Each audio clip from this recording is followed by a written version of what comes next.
movie of the week, you have to be slightly more than quite keen. A Dog's Purpose. So This will be it. Pardon me? This will be it. Adaptation of a novel.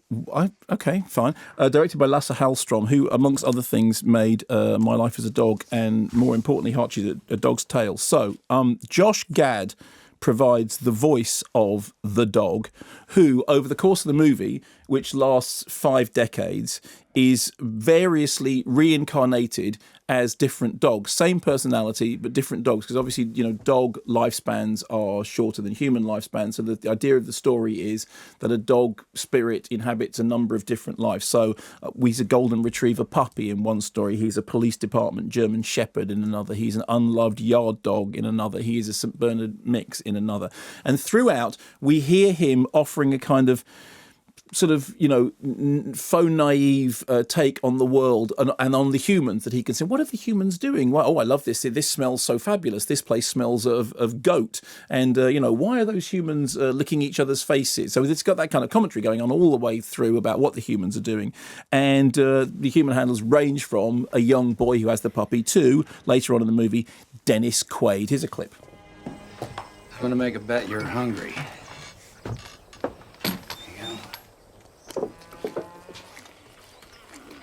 Oh, you must be. Nobody likes my cooking.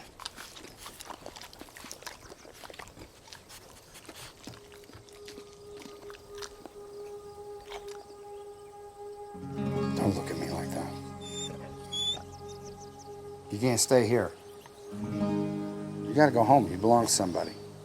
Home? Yes, I'm home. Go home, Doc.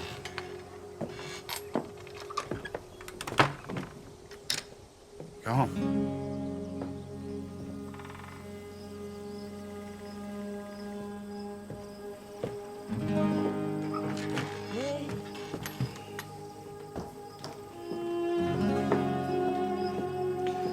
You're a stubborn one, aren't you?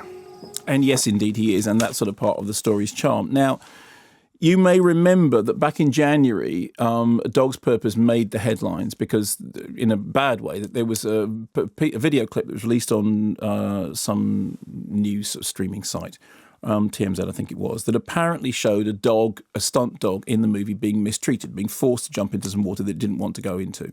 There was outrage on Twitter. There were calls from boycotts for boycotts of the films. I think PETA called for a boycott as well. Then Gavin Pallone, who was one of the producers, responded by saying, which is interesting, I mean, he's a vegan and a great animal rights guy, and saying that he had watched all the footage and had said that, that it's true what the dog handler apparently tries to force the dog for 35-40 seconds to go into the water, and in a separate film it looks like its head goes under the water, and these two things are absolutely inexcusable and shouldn't have happened. But he then goes on to say that although he takes full responsibility for it, although he wasn't there on set, to say, I hold myself accountable because even though I was not present, I knew and had written about how ineffective the AHA, which is the American Humane Association, which monitors animal action on a set, can be, because he's actually somebody who's an advocate for animal protection on sets.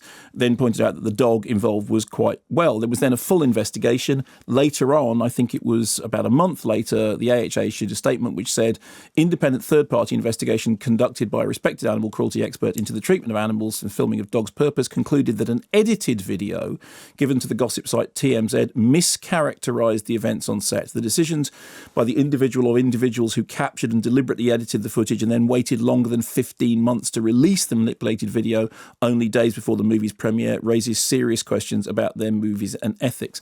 So basically the whole thing was this story emerged, they mistreated dogs, then the producer said, I'm a great animal rights activist, if that is true then I'm really, really shocked, and then an investigation said actually it's not true, it's to do with a misreading of the video. Blah, blah. The one good thing about all this is it has raised the issue of animal rights. And incidentally, if you are interested in the issue of animal rights, I mean, go, for example, and look at the stories of what happened on the making of Michael Cimino's Heaven's Gate, which people now blithely take to be a masterpiece. But, you and I actually were involved in a book that spoke briefly about that. So if we put all that stuff to one side and say, it is up to each person individually to research the story, because I do think people ought to know about the way animals are treated on set, but it does look like this was not as it was originally represented. The film itself is kind of cute in a weird way. I mean, he's a strange mixture of canine affection and reincarnation, and therefore sort of, philosophical musing about life as seen from the point of view of a dog. The general message seems to be that, dogs are people too, that we should all live in the moment. Yeah, No, they're not. No, but it's, you know what I mean. Yeah. Dogs are people too.